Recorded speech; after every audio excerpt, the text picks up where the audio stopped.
Gracias, Juan, por estar aquí con nosotros. Bienvenido.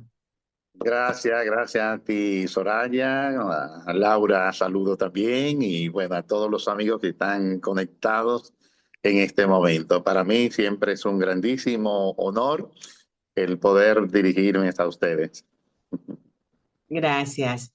Pues a raíz de que mucha gente me ha escrito, Juan, y me dice, no sé escribir poemas, me da pena, voy más hacia la narración, hacia escribir de pronto mi biografía, a las novelas o a los microrelatos, pero poemas no sé exactamente cuál es la base, cómo escribirlo. Entonces nos hemos dado la tarea de organizar, ¿verdad? Estos conversatorios, pero ¿quién mejor que tú que nos puedas enseñar? Estás llamado como el poeta del amor, que te han dado ese nombramiento desde Italia. Entonces, yo quiero leer un poquitito de tu reseña, porque yo sé que es muy extensa, pero para que todos los que nos escuchan y que de pronto no te han conocido, que de pronto es difícil porque eres muy conocido, sobre todo en el área de Italia, de España y de toda América Dominicana. Vamos a explicar un poquito de su gran trayectoria. El poeta Juan Colón es historiador, ensayista, narrador, presidente de la Academia Norteamericana de Literatura Moderna Internacional, capítulo República Dominicana, embajador de la paz en el mundo, nombrado en el Círculo de Embajadores de la Paz con su sede en Ginebra y París. Estos son unos pocos de su reseña y de su biografía, que es bastante extensa, pero quería que pudiésemos hoy hacer como una introducción de que el por qué escribir, eh, qué nos puede dejar el escribir, en cómo nos ayuda a escribir. Y quería que pudiéramos ahondar en ese tema. Bueno, pues la escritura, no importa el género, como toda manifestación del arte, tiene como principio fundamental la creación de la belleza. Hay una parte que nos hace esencialmente humanos y eso es el arte. Cuando desde la más remota antigüedad, incluso tan lejos como el paleolítico, el neolítico, el ser humano comenzó a dibujar en las cuevas. En ese momento comenzó el arte. El arte nace obviamente como una manifestación esencialmente humana. Hasta ahora el reino animal es amplísimo, incluso el término inteligencia, intuición, se le asigna también a determinados animales, pero solo el ser humano es capaz de hacer arte.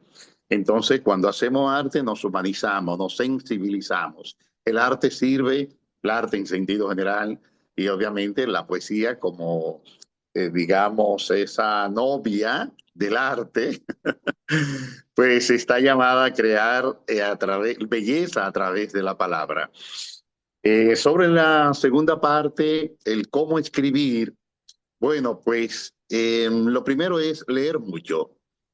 La lectura es al arte lo que el combustible para, digamos, para el vehículo, lo que es la alimentación, los alimentos para el cuerpo físico, es la lectura para el escritor.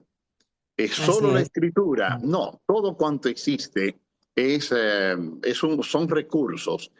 Yo digo, por ejemplo, cuando viajo y me encanta viajar, cada vez que hago un viaje, no importa el país, pequeño o grande, es como si leyera una gran enciclopedia. Qué Porque bien. tú tener contacto con culturas diferentes, con sensibilidades diferentes, con experiencias diferentes, con gastronomía diferente, todo te sirve.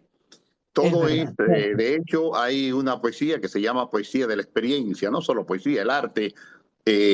Muchos escritores parten y les gusta esa llamar la poesía de la experiencia, y porque efectivamente aquello que vivimos pues tiene una carga importante en todo lo que hacemos.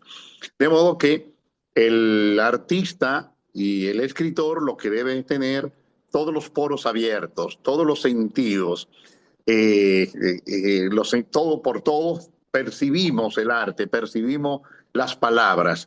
Ir al mercado y escuchar las voces, en este caso campesinas, las voces populares, escuchar los pregones, siempre son alimentos que nos van a poner en contacto con una realidad que necesitamos para, de alguna manera, transformarla. El poeta no es el quien describe la realidad, no, es quien la recrea.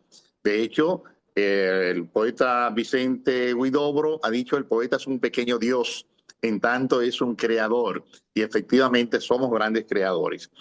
Entonces, la primera condición de una persona que desea ser escritor es ser un gran lector. Así es. Eh, Pienso que por la calidad de los libros que una persona tiene a bien conocer, pues hay una proporción casi directa entre la calidad de su escritura. Naturalmente, eh, vale también conocer las técnicas y por eso me gustaría por lo menos mencionar algunas técnicas importantes, Soraya, y ya en los encuentros posteriores pues podemos focalizarnos. Pero así de pronto hay, por ejemplo, lo que se llama la voz poética, que no es más que el estilo. ¿Qué es eso? Bueno, es eso que permite que cuando tú lees a Lorca, tú sientes a Granada, tú sientes a España, tú sientes el folclore, tú sientes la guitarra, tú sientes la luna, tú sientes y lo identifica, no importa el poema que sea, bueno, por lo menos lo que escribió en España, porque cuando se fue a Nueva York, eso que se llama poesía a Nueva York, digamos que rompe mucho con lo que es esa poesía esencialmente de la raíz folclórica de España. Pero, por decir uno, igual, cuando leemos entonces a Juan Ramón Jiménez, entonces nos damos cuenta que estamos frente al purista, el que prefiere preservar en su esencia, en lo más puro, las raíces del idioma. O cuando nos vamos a México y leemos entonces a Octavio Paz, ahí nos encontramos ya con el filósofo, con el ser humano que le importa mucho la poesía del pensamiento. Y bueno, en definitiva, acá, por ejemplo, en la República Dominicana tenemos, por decirte, tres poetas que tú los identificas tan pronto lo lees. Manuel El Cabral es ese que tú sientes las raíces campesinas en su poesía. Tú sientes el cibao adentro en la poesía de Manuel El Cabral. Pedro Mir ya es el poeta un poco más universal, el gran autor del poema Hay un país en el mundo, que es una radiografía de la República Dominicana, al menos en los años que le escribió, 1960. Pedro Mir estuvo en el exilio. O el poeta Franklin Mieses Burgos, que entonces ya es el poeta esencialmente lírico. En nuestro caso, me doy cuenta que es que sí, que la gente reconoce, quien me lee, mi poesía es esencialmente lírica y he puesto a prueba muchas veces a algunas personas y le leo, por ejemplo, un poema que no es mío y lo pueden identificar. O sea, le leo dos poemas, uno mío y otro de otro autor, y aunque se trate, digamos, de la misma temática, se percibe esa esencia. De modo que la voz poética, eso lleva tiempo construirlo, ¿es? Por eso, al principio, yo creo que se aprende mucho por imitación. Todos comenzamos. Yo comencé imitando mucho a Pablo Neruda. Ah, qué bien. Y bueno, pero ya llega un momento que tú encuentras tu propia voz. Naturalmente, encontrar tu propia voz no quiere decir anquilosarte, no quiere decir quedarte ahí. No, todos los días mi competencia es conmigo mismo. Nunca he tenido competencia con más nadie. No. Se dice que el mejor discípulo es el que apuñala a su propio maestro. Entonces, digamos que lo que busco es escribir cada día una poesía que se parezca a lo menos a Juan Colón, que es la manera de, digamos, de superarme y de romper esquemas. Bueno, la voz entonces, la voz poética es uno de los elementos, es una de esas cosas que todo escritor debe tratar de buscar. Cuando se encuentra con ella, entonces qué maravilla. Pero a veces lleva tiempo, ¿eh? Yo te puedo decir que, y no, quizás eso es, te da una noticia en este momento. Creo que en estos últimos 3 meses, te lo había comunicado, he encontrado el poeta que yo hacía 50 años estaba buscando. Qué He bien, qué encontrado esa voz, esa fortaleza que yo quería en mi poesía y en mis relatos. Y mira qué tiempo después la he encontrado así, con esa fortaleza, de tal manera que cuando escribo cualquier cosa, no se escribe cualquier cosa, o se escribe bien o no se escribe, pero quiero decir, cada vez que cuando se escribo, escribe bueno, algo. cada vez que escribo, bueno, pues siento y cada vez me sale también con mayor facilidad que ahí está el poeta que yo esperaba. Qué Eh, bien. no es nunca un producto acabado. Siempre el poeta todo artista tiene la aspiración de que su próxima obra sea su gran obra. Y entonces nunca nos damos por dado y qué bueno que sea así. Qué Bueno, bien. otra cosa fundamental en la poesía es la metáfora. La metáfora es eso que nos permite de alguna manera embellecer, y tendríamos que hablar de una inmensidad de figuras literarias con la metáfora.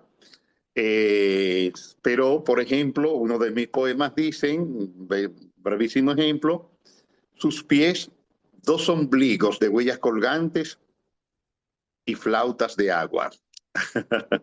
Bueno, Qué bien.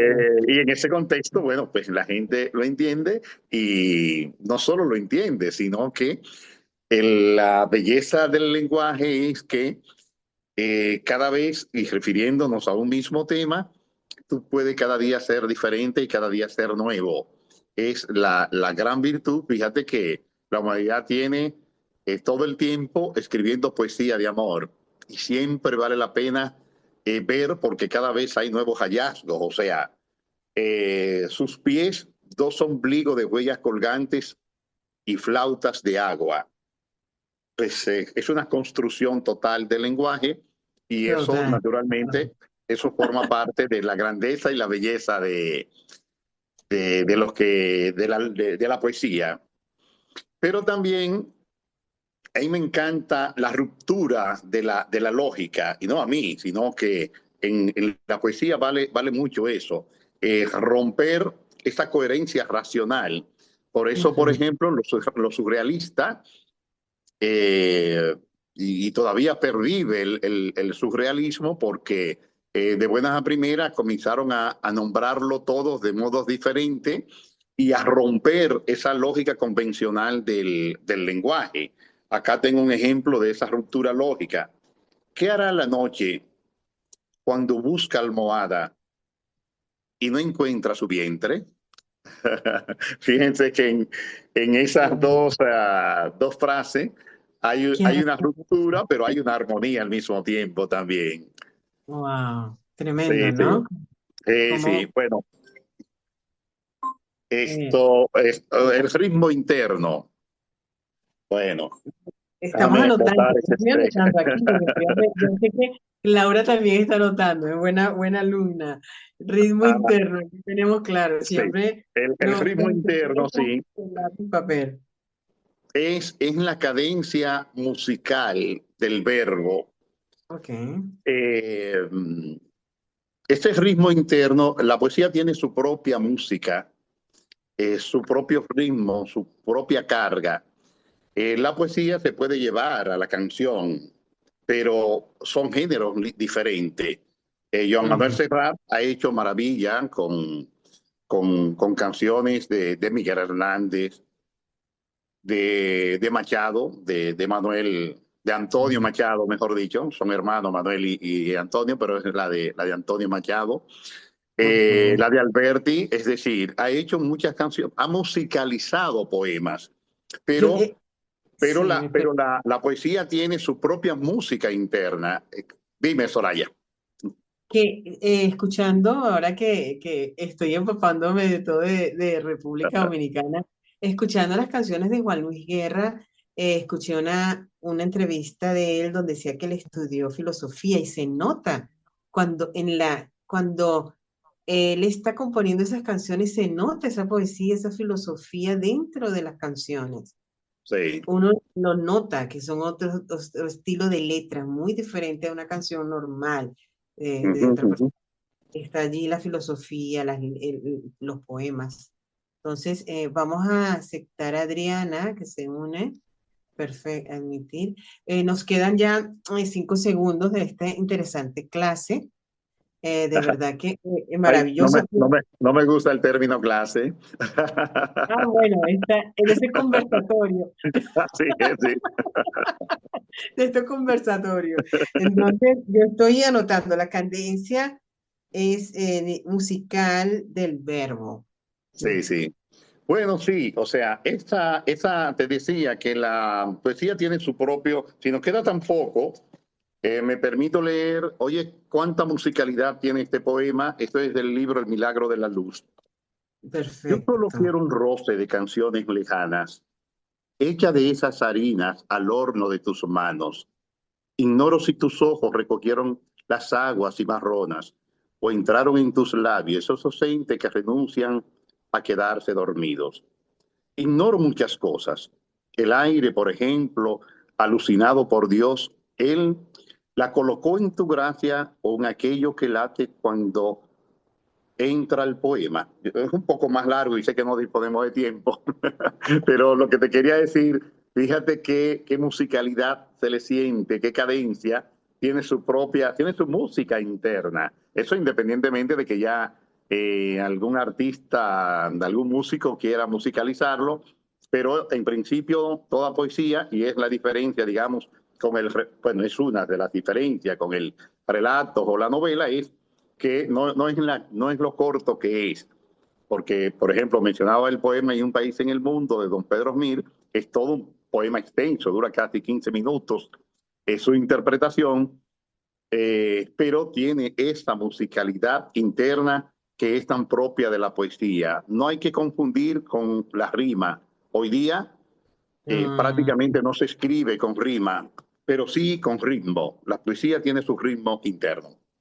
oh, perfecto. Bueno, te quiero recordar que en uno de nuestros tomos de Best Book nos escribiste este poema que se llama Imagina y las Sí. bombas de la materia son tremendos. Más adelante, en los próximos conversatorios, vamos a estarlos analizando